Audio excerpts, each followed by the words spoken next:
by discovering who we are as Palestinians. And this is really a fitting subject as we are talking about this exhibit today, and we're created this exhibit. A little bit about this, how this museum started. We started as a traveling exhibit in 2015. We traveled around the country, around the US, and we opened the museum in June 15th of 2019. So it has been a year and a couple of months. We got a lot of visitors, thousands of visitors. We had to close through pandemic. We closed for 4 months this year. We have now opened on a limited capacity. We're open now every Saturday, so we invite you to join us. And we've been doing a lot of concerts, a lot of virtual stuff. We launched a virtual museum as a way for us to reach everyone around the world. Like people like Lina in Jordan is getting the seeing the museum, is viewing the museum. People around the world, people in Palestine, which is something that we are very proud of to have. And really today, we're really excited to have this important exhibitions, Intersections, Palestinian and African American Art for Social Justice. And this conversation with Adeola and Lina really is really important given that what's happening in Palestine, given what's happening in the US with the Black Lives Matter, with Palestine, the similarities, the common ground. We as Palestinians, we found common grounds with our African American brothers and sisters. Though it reflects separate historical experiences. Our historical experiences are not the same, but we share our call for equal rights and justice. And you will see that through the exhibit. We are going to share the link with you. The exhibit is live right now. We're going to be sharing with you on the chat. Sarah is going to be sharing the exhibit with you through this through Zoom, and we will send you the link. You can look at the exhibit as much as you would like later on. And really, what we started doing is that we wanted to show. The initial idea was to show Palestinian art in solidarity with African American arts. But we didn't want to talk about them without them, right? We didn't want to, because as Palestinians, we know how that feels. We know how when people talking about us, when the United Nations talking about us, when policymakers talking about us without us, And so we didn't want to do the same. So we invited, I think, around 7 African American artists to join and have this inclusive conversation. And we really hope that this approach will pave the way for more museums, galleries, to connect people's hopes, struggles, and dreams with each other. And finally, thank you for everyone who contributed again to this exhibit. Thank you for the artists, for Steve and the volunteers. We really can't do this without you. We are a grassroots museum. We don't have wealthy backers. We depend on you to make this possible. So we invite you to partner with us by giving one time or join the Resilience Monthly Club. And if you join the Resilience Monthly Club, you will get a very nice MPP t-shirt that we just designed. So thank you for being with us. And I want to leave it with Sarah. Awesome. Thank you so much, Bashara, for that introduction. And thank you for everyone who is joining us this afternoon from wherever you are. We really appreciate that you've taken the time to join us. So like Bashara said, my name is Sarah Tahemi, and I am a volunteer here with the museum. And so I'm just going to be going over a few of the logistical things for this event before handing it right over to our artists who are going to be speaking today. Just to give everyone an idea of the format for the event, I'm going to be introducing the artists, and basically I'm just going to be handing it right over to them so that they can tell you a bit more about their art, as well as discuss the theme at hand today, which is historically uniting, or the idea of allyship, and understanding, as Bashara said, what the similarities and what the differences are, and how both movements, the Black Lives Matter movement and the Palestinian Liberation Movement, can really work for each other's causes. We're going to have about a 20-minute period for Q&A at the end. And so we ask if you have any questions to just throw them in the chat box, and we'll make sure to monitor that throughout the event. And hopefully at the end, we'll have enough time to address everyone's questions. We'll also have questions streaming in through the Facebook Live. So yeah, without further ado, I'm going to introduce our first artist, who is Adeola Davies-Aiyeloja. She is a multidisciplinary artist working in several media. Adeola has a way of bringing colors together to create a visual sensation. Her first public exhibition was at the National Orange Show, where she won honorable mention for her work, Wings of Love. She has since won many awards for her paintings and jewelry designs, and has exhibited at local, national, juried shows, and also served as juror for local art competitions. Her work is in both public and private collections, such as Toni Morrison Riverside Art Museum, Chaffee Community Museum of Art, National Orange Show, Loma Linda Ronald McDonald House, and many more. In addition to painting, she enjoys working with enamels and metalsmithing to create wearable art. Some of Adeola's paintings have been shown on the set of Fox's television drama Time of Your Life, NBC's drama The Others, ABC's Grey's Anatomy, Blackish, and most recently HBO's Insecure and CBS's The Neighborhood, and many, many more. And so before I hand it off to Adeola, I do want to let everyone know that I will be sharing my screen so that you guys can see some of the artwork that we have up on the virtual exhibition. And to let everyone know, you guys can access the museum and the exhibit virtually on MPP's website. And I threw the link in the chat, so feel free to access that. But without further ado, please take it away, Adeola. Thank you. Good morning and good afternoon, because we're morning on the West Coast and evening, afternoon in the East Coast. So thank you very much. Before I get started, I want to thank Bashara. I want to thank Steve, and I want to thank the selecting committee, Christopher, and I can't remember the other lady's name that were part of the committee, and also to you, Sarah, and also to the Museum of the Palestine People for allowing and giving us this platform to be able to showcase our work as artists this time. So I'm so pleased to be part of this. I have been an African American artist. My background coming from it has a lot to do with what's going on in the United States. And like Bashara said earlier, that we have common struggles, even though it's of different cultural background. But with struggle, we're all looking for freedom in some extent. So there are a couple of pieces in the show that I did. And as I work on the piece, I'm going to talk a little bit in each one. So Sarah put the first one up. Now, when the incidents was going on around the country with the injustice and looking at some of the ways my brothers and sisters were being treated and how the police were murdering African Americans, as an artist, I felt it was my duty to translate how I feel and my emotion and really put it the best way I know. And that is by creating, and that is by making something to reflect. Because art, it's really an historical data. It's really an historical artifact. It's something that kind of ground us to let us know what has happened, and especially arts that really depicts things of social justice and injustice. Okay. So the first one we're looking at right here is the one that's American flag that says, "I can't breathe." And we know that phrase, "I can't breathe," because it was all over the media when it happened with George Floyd. But the essence of using American flag, I know a lot of people are familiar with Jasper Johns' use of the flag.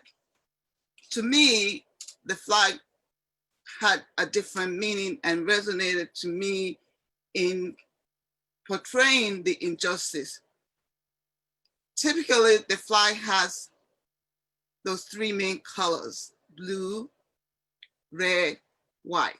So when I was working on the piece, when I wanted to create and wanted to express my frustration, okay, because every time that I look on the media and you see the injustice is being done, and I see people like me being murdered, I want to really scream out loud because it becomes very exhausting.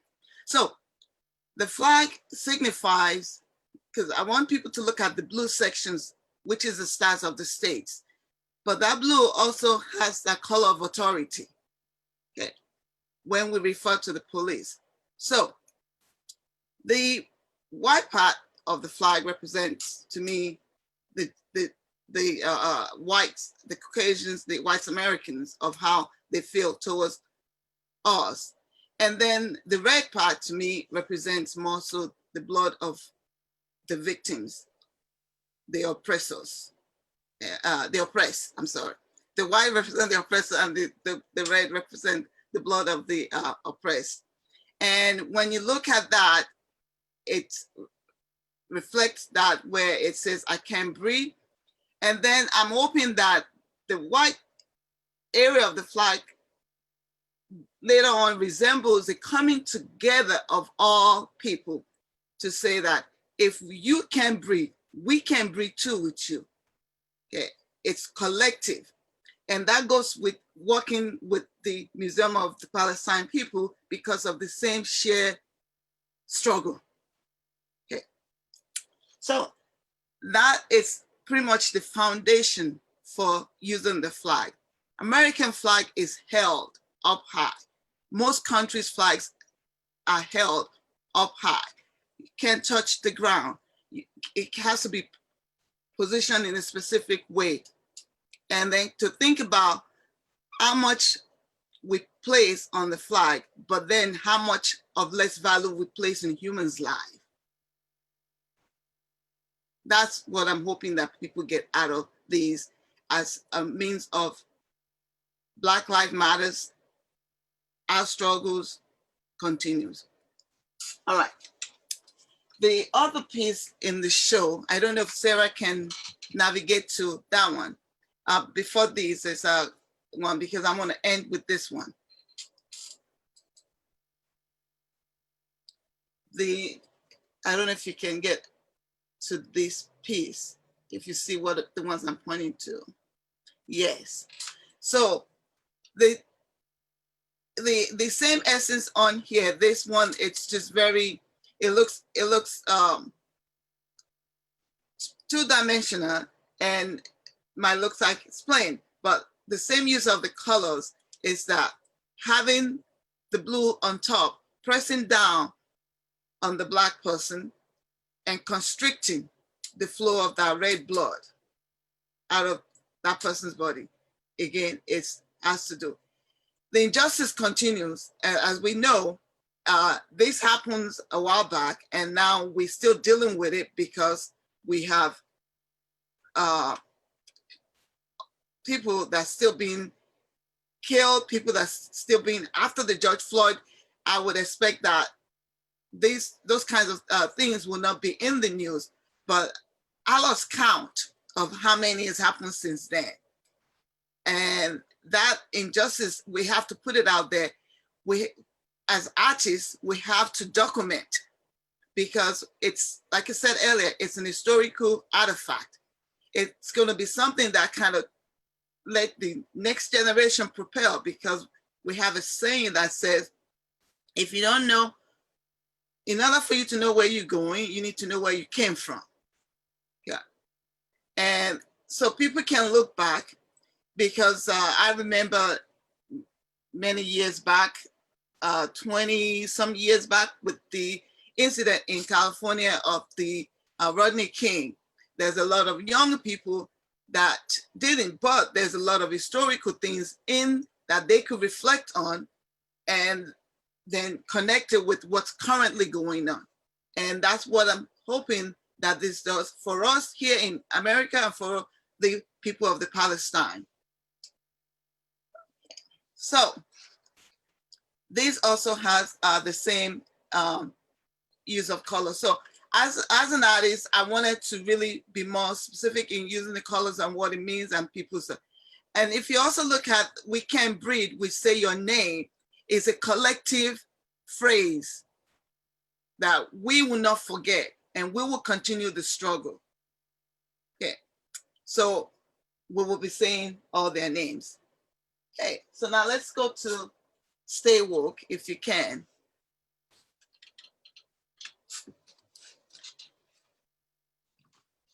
This one, I'm ending with this because it really signifies the Black struggle. And mostly you look at the Black parents, you look at the back of the woman that bore George Floyd, and the cry and the shedding of the tears. But for us as a Black person should not forget, or any other race should not forget, and to put the names of those people that have been murdered by the police authority for things that shouldn't have been. On the headgear of this particular painting, you see the names of some of them, not all, but to remind us, the likes of Philando Castillo, okay, Amir Rice, Breonna Taylor, okay, Bolton Jean, Trayvon Martin. When I did this piece, now I feel like I need to go back and add more, because after that, we've had so many people that have been killed.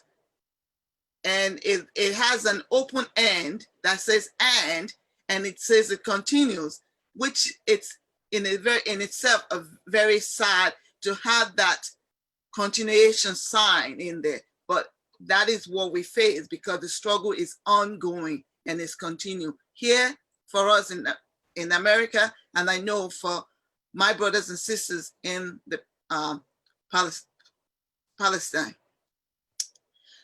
And I wanted to remind people that it is our duty to stay woke.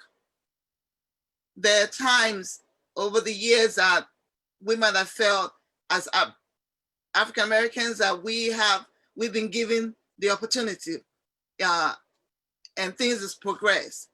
But we know that that is not the case, because especially in the current time that we are currently, of how things are, how people are being emboldened by the government in power and really making it where things that we thought was getting better just took a turn for the worse, and makes the struggle more real today. And we have to stay woke, we have to stay on track, and we have to be vigilant. We have to know that we need to continue the struggle and continue the fight for equal justice, equal freedom. Black Lives Matters. We know all lives matter, but more so Black Lives Matters, because we are the one being killed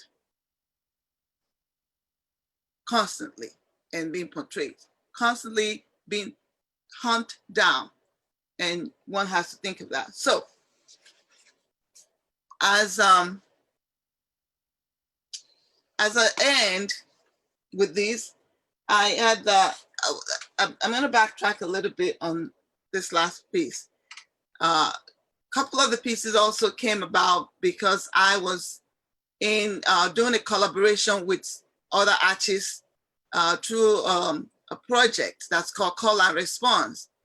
And it's very poignant that that project was going on when all this George Floyd and Breonna Taylor came about, because it actually happened because of the pandemic. And we're doing color response, and I was collaborating with another artist and responding back and forth with things. And this piece came about around the time that all this injustice and things were going down. And like I said, being an artist, we have the duty to record. We have the duty in a way to express, if we can, of what's going on and let it become part of that historical artifact. I did a poem before, and it was like every day things were going on, and short of me really being paralyzed and feeling helpless was for me to go in the studio and express some of those angst, some of those exhausting frustration of things that I'm seeing, and use it. So the poem, it's very short one, so I'm just going to read it as an ending to my talk. Today, I see sunrise. Today, I see clouds. Today, I see the sun. Today, I see water. Today, I see sunset. Today, I call on my forefathers. Today, I ask for strength as I say their names. Justice for them, because I must stay woke. Stay woke, people, and let's vote November 3rd. Thank you.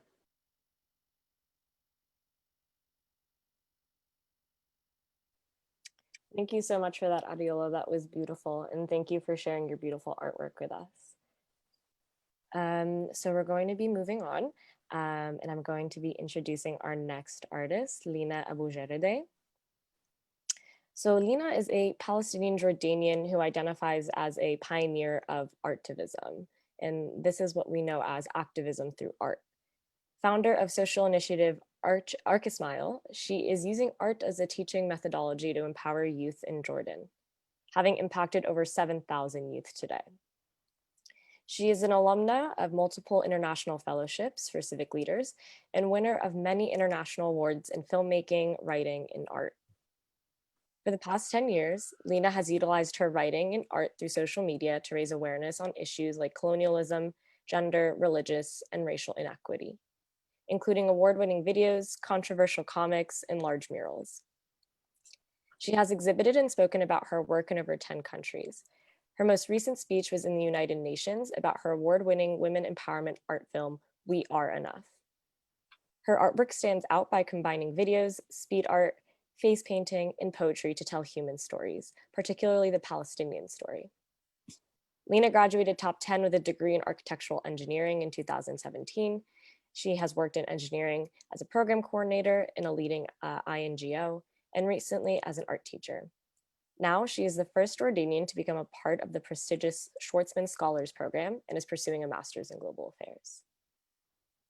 And so without further ado, I would like to introduce Lina. So please take it away. Thank you so much. God, I feel like that was a long introduction. So I want to start off by really thanking everyone who helped organize this event. Adeola, I'm so honored to just be speaking alongside with you, just because these type of events are so crucial and so important for both of our movements, and to really, find the inspiration to keep going in this struggle. So as Nelson Mandela said, that the freedom, South African freedom is not complete without the freedom of Palestinians. I think, the freedom of Palestinians isn't complete without African American freedom. And I think our struggle is shared and it's so interconnected. And I just feel so honored to have been able to shed light onto both of these very important causes with my artwork. So I'm not sure if we can show the artwork and maybe go into my inspiration and how. Okay. So as an artist, I've kind of been responding to global events through political cartoons, through artwork. And so to me, I don't consider myself an artist for Palestine simply because I am Palestinian. I feel like it's a global human rights struggle. And so I've done artwork for Syria, for Burma, for basically any current event that I feel like needs to be documented or that needs to be reacted to. And so when you know we heard this news of George Floyd being murdered in such an inhuman way, it really provoked something inside of me. Of I need to react. Like, this is something that I definitely need to react to with my art. And so that's how it began. But as with any of my artworks, I go through a research process. I like to know more about what I'm drawing about. And that really led me down a rabbit hole that I was not expecting. It really opened up my eyes to really not only that we have commonalities, not only that, you know, our strugglers are similar, but they're also stemming from the same root. And so this really made me want to do an artwork that draws attention to this, that not only do we have empathy for one another, not only do we have similarities in our struggles, but that we kind of share a common enemy, this huge system of supremacy that leads to all of our struggles. And so I wanted it to be very organic. I drew it on brown paper, and I kind of wanted the order of the people depicted in my artwork to kind of show the historical context as well of, you know, indigenous people were probably the first ones to suffer from this colonial white supremacist system. I wanted to place the Palestinian in the middle because I felt like they shared the struggle of both an indigenous person and a person of color as well. And then I placed George Floyd in the forefront because I truly felt like I didn't want to, you know, take away the spotlight from this very important moment. And that's why when I wrote the caption, I was very, you know, adamant to write Black Lives Matter rather than All Lives Matter, because, you know, in this moment, Black lives are the ones that are being taken. Yes, Palestinian lives are being taken, indigenous women are being incarcerated, but in this very moment, it's so important for us to come out and say, Black Lives Matter. And so this is the artwork that I created, and I never expected the response that I would get, of just that, you know, drawing these parallels, putting these three struggles side by side was something that people maybe hadn't really seen visually before. And to me, that was so important to bring this message to my communities in the Middle East. You know, so often we are unaware of the biases that we have. So in the Arab communities, we are bombarded by a media that tells us that, you know, a Black person is synonymous to a criminal. And in that same sense, African Americans are bombarded by media that tells them that Palestinians or Muslims or Arabs are synonymous to terrorists. And I think both communities, we need to do work to really take a look at our reflection and see, you know, what is the work needed to be done to move past these biases. And I think drawing this artwork, having conversation with community members, sometimes even family members, really made me face the hard truth that yes, there's a lot of work to be done. There is racism and colorism in our Arab communities.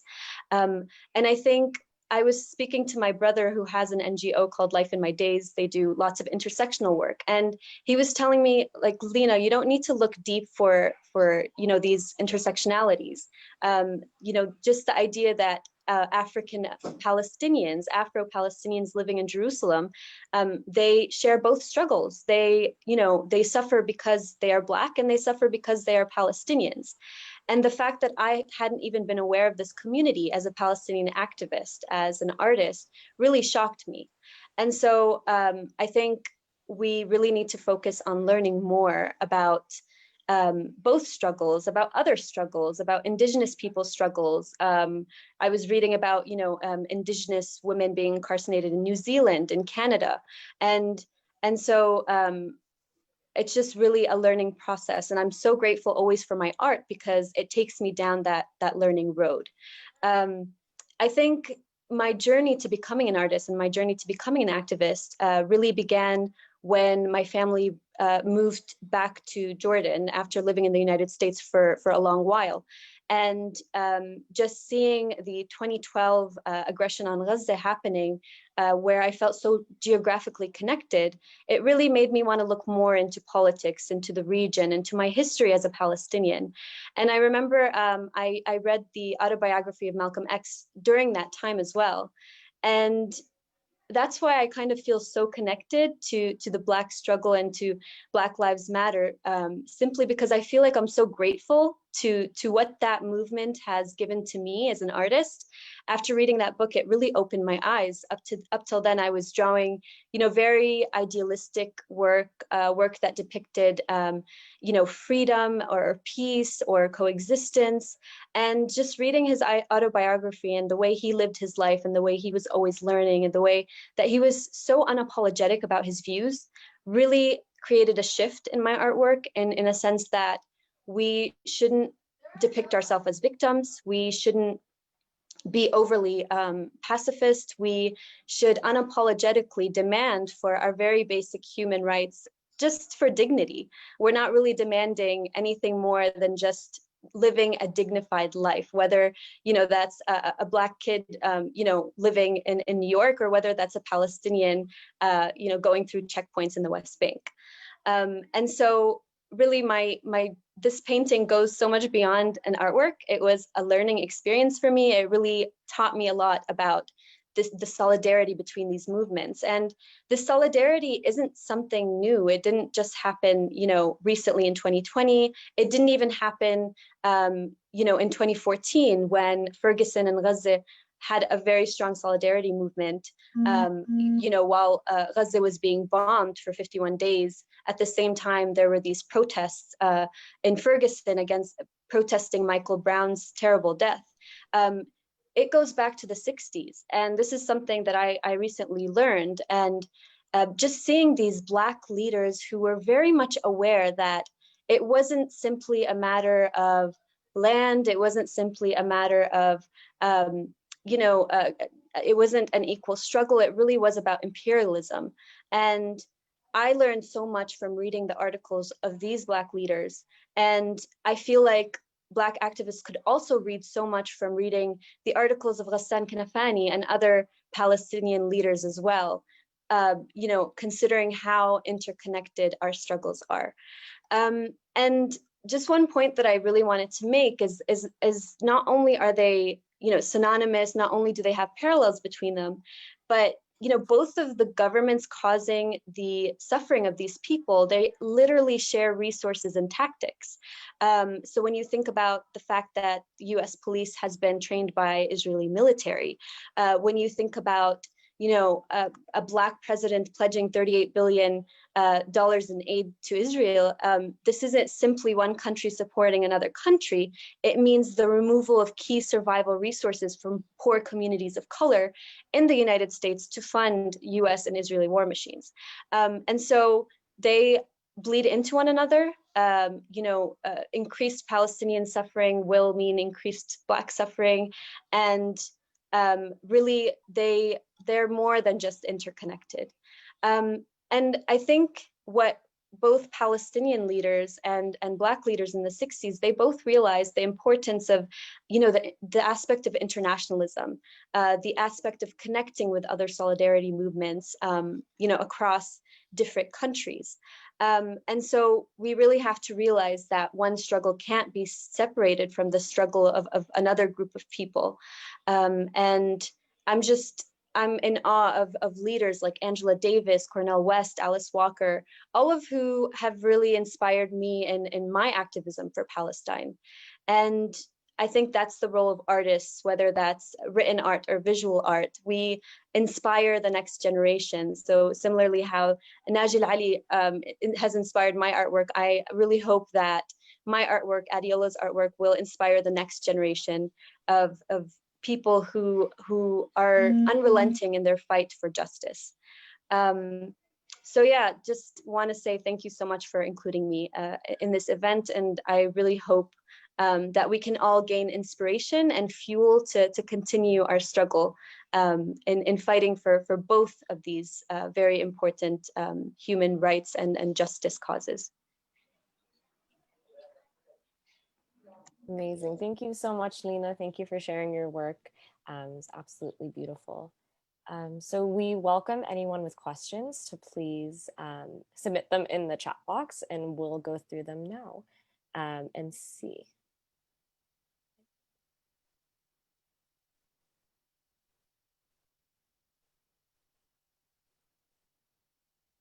Okay, so we'll give everyone a minute to submit some questions. I do have a question of my own that I would like to pose, and maybe it'll help, kind of start some conversation and inspire others to ask their own. Lina, you spoke about this beautifully, alluded to it. Maybe you can elaborate. And Adeola, we would love to see what you have to say. But obviously, this year, given everything that's happened with the Black Lives Matter movement and everything that's happened in Palestine, we've seen the role that art has played on social media. And how important it is to use art as a form of garnering mobilization and support in the way that art has touched people who might not be directly impacted by the social injustices that are happening within both communities, but has inspired them to become allies for both. So maybe you guys could speak individually about how you find art to play a role in that sense in building allyship for the Black Lives Matter movement, but also for the Palestinian liberation movement.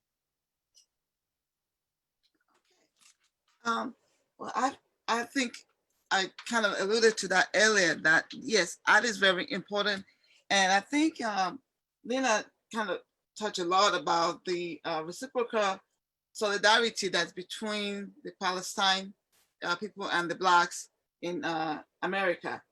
Because by using art, it kind of creates that tribes for love, for friendship, and for shared experiences, and also for the struggle of kinship. And we coming together and recording all those things in a creative art form leaves it in history, and it lets people know, because that creates the bond, and that creates the younger or the next generation knowing some of the things that we have done to collaborate to propel for social justice. And like she also said about, which is some of the things I learned about the movement in the 60s between African Americans and the Palestinians. It's been going on for a long time. So it's not just something that just happened today. And so what's going on currently now is even uniting us more and reflecting back on those things in the past, and hopefully will continue to propel us into the future and the next generation.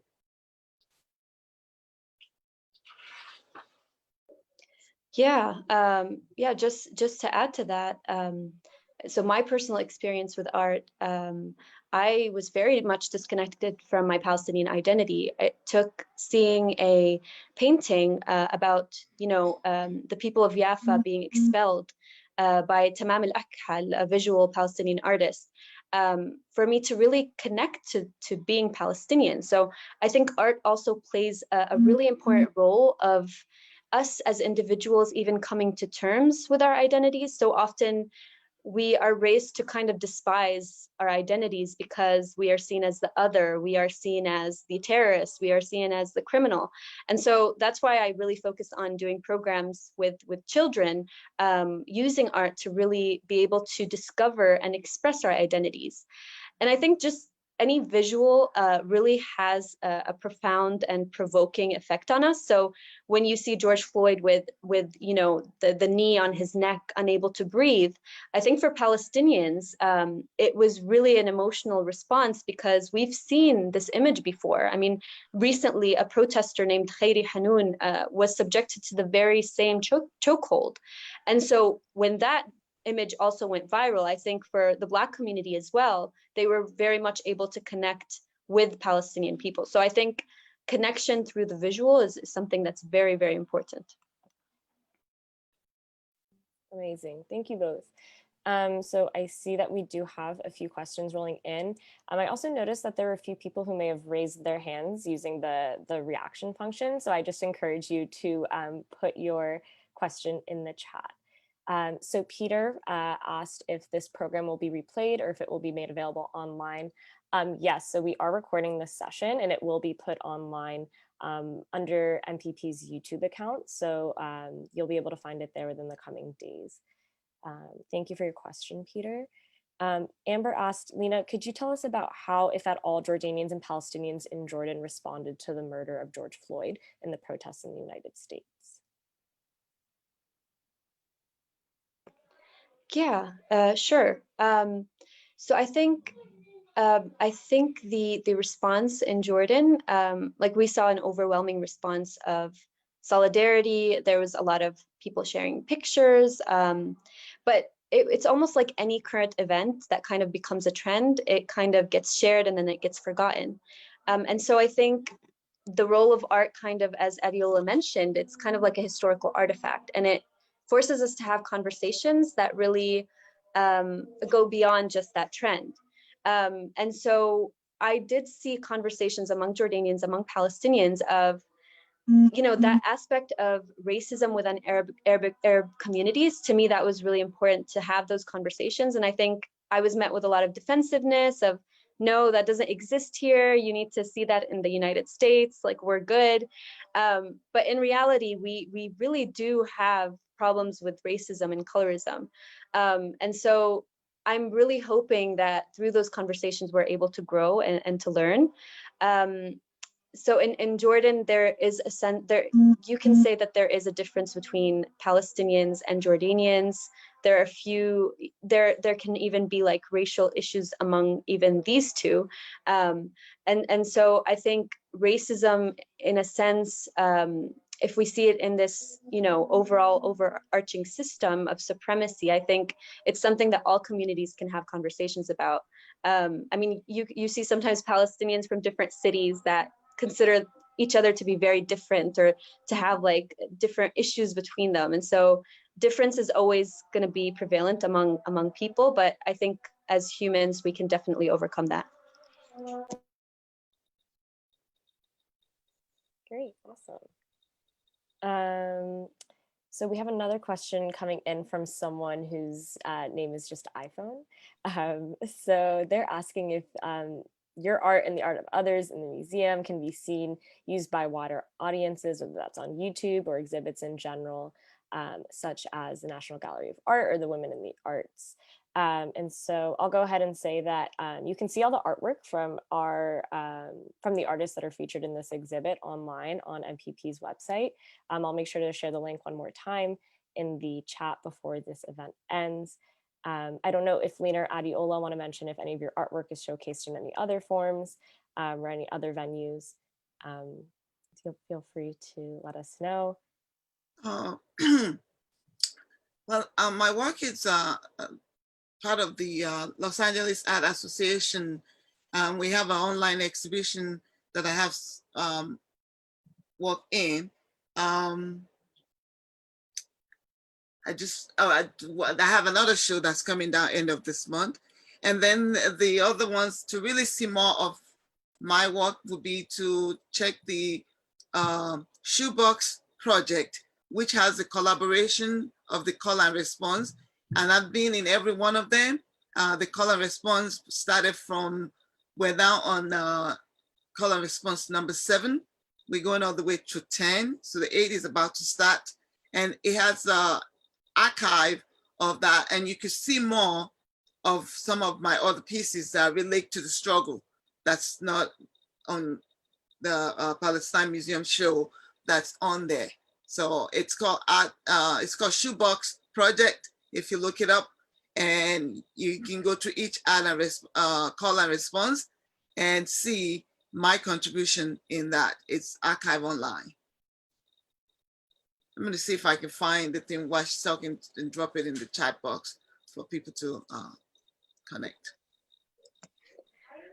If you're interested in seeing a little bit more of the artwork that I'm doing, I usually use social media as a tool to really spread my art. And so definitely check out my YouTube channel, which has these videos that combine poetry and art to really tell the story of the Palestinian people. So just look up Lina Abujarede on YouTube. I also have an account on Instagram. And most recently, I've actually created a TikTok that really focuses on using art to raise awareness among the younger generation. So really just trying to utilize all social media tools to really get the story out there. So I'll drop it in the chat, my Instagram links and my TikTok and YouTube and all of that. But you can just look up my name, Lina Abujarede, and you should be able to find all of the different handles. And same thing with me. You can find me on social media platform, Instagram and Facebook. Those are the two areas that I concentrate on. Perfect. Amazing. Thank you both. We have another question from Abby. Abby says, thank you both for sharing your powerful artwork with us this afternoon. I'm interested in your experiences serving as members of the liberation movement and also as allies of parallel movements around the world. Can you talk about what the dual role is like and how through your art you find community with other members and allies around the world?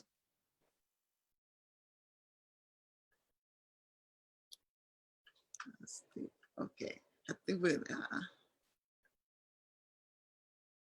Lina, you want to start with that one?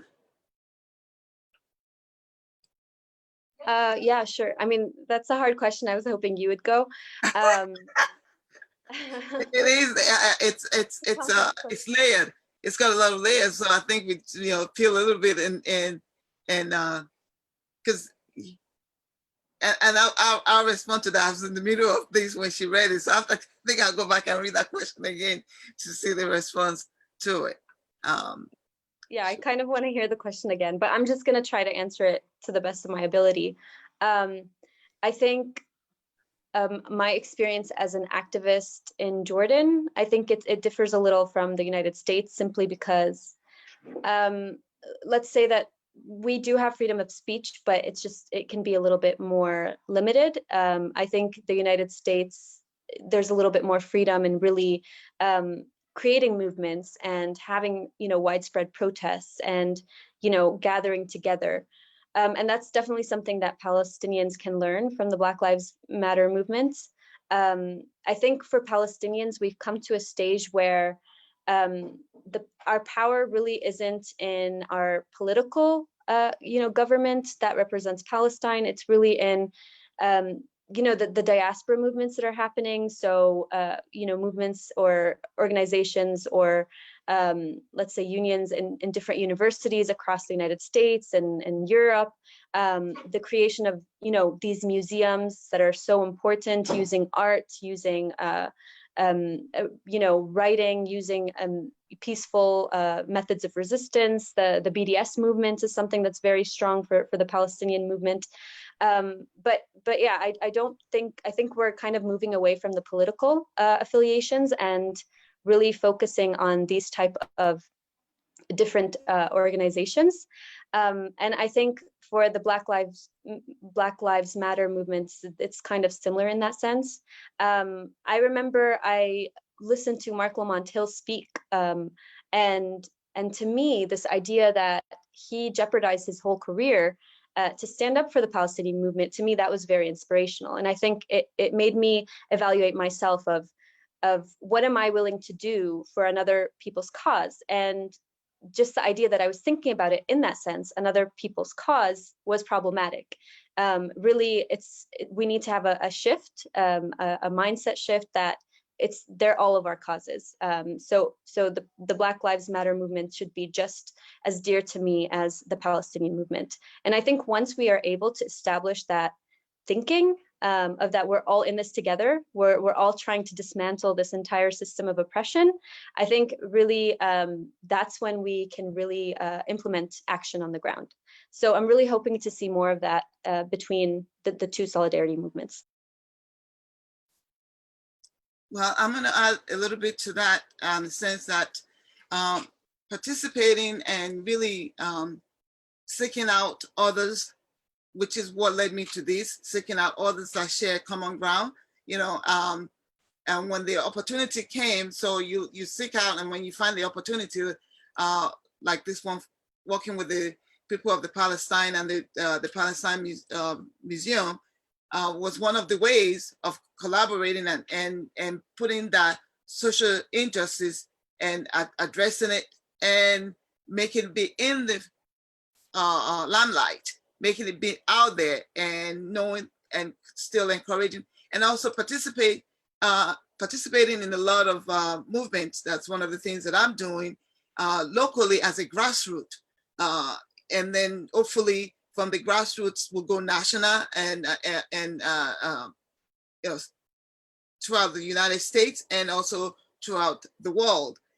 Because we have to start, a lot of times we have to start things at the grassroots level. So I'm involved with local organization, I'm involved with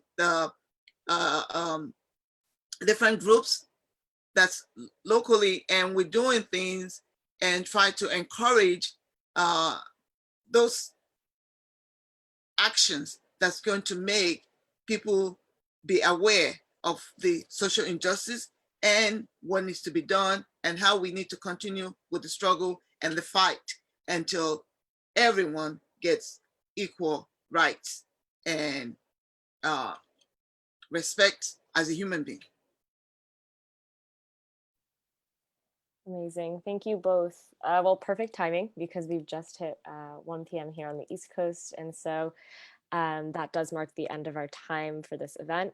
I want to take the time to thank you both, Lina and Adeola, for sharing your artwork and for sharing your amazing and beautiful perspectives as two amazing and powerful artists. And I want to take the time to thank everyone who has joined us. I do want to give a special shout out to Shady Twarfa, who's another artist who is featured in the exhibit, who is currently joining us. And so I do want to make it known one more time, in case I haven't done it enough. You can see the exhibit virtually if you're unable to come into the museum in person in DC. I'm going to throw the link in one more time. I'll also make sure to throw in some of MPP's social media. And I believe Lina and Adeola shared their social media and ways that you can get in contact and follow their art as well. So again, one more time, if we could all just thank Lina and Adeola for their amazing presentations and for sharing their work. Thank you both for your time. And Bashara, do you have any last?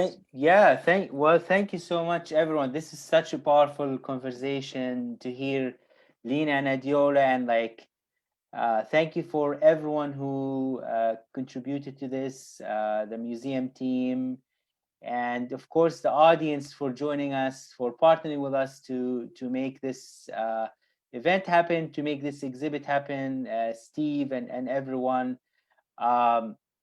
And there are a couple of things I want to say. That first of all, we really invite you to visit the museum. If you are in DC, we welcome you, invite you to see the museum on Saturdays. We're now open from 12 to 6 on Saturdays. Don't worry, we have masks, we have sanitizers, you can wash your hands. Everyone is so we are taking all the precautions to welcome people in, and we're seeing people steady and increasing coming to the museum. The second thing, we really can't continue this without your support. We have been hit hard by this pandemic, and we've lost counting 5,000 visitors and up. And we really invite you to support the museum, donate, whether it's one time or if you can donate $19 a month, which is the Resilience Monthly Club, as a way to sustain the museum and keep us moving forward. And as appreciation, we're going to send you a T-shirt for the museum. So look up I think some of our team will post the link on the chat. So join us and join us in our efforts to finish the year and continue this museum in the next year and years to come. Thank you again, and we actually going to have another event that's work on this subject on the exhibit next Friday at 12 p.m. So stay tuned for the event, for the upcoming event. We will share it on our social media and email. everyone on this who joined this call should be on our email moving forward. So stay tuned next Friday, and stay tuned for also other events that's related to this subject and more artists that will be sharing their stories. Again, thank you all, and I hope you're having a great afternoon. Thank you, everyone. Have a good afternoon. Thank you. Thank you. Thanks, everyone. Bye, everyone. Ma salama.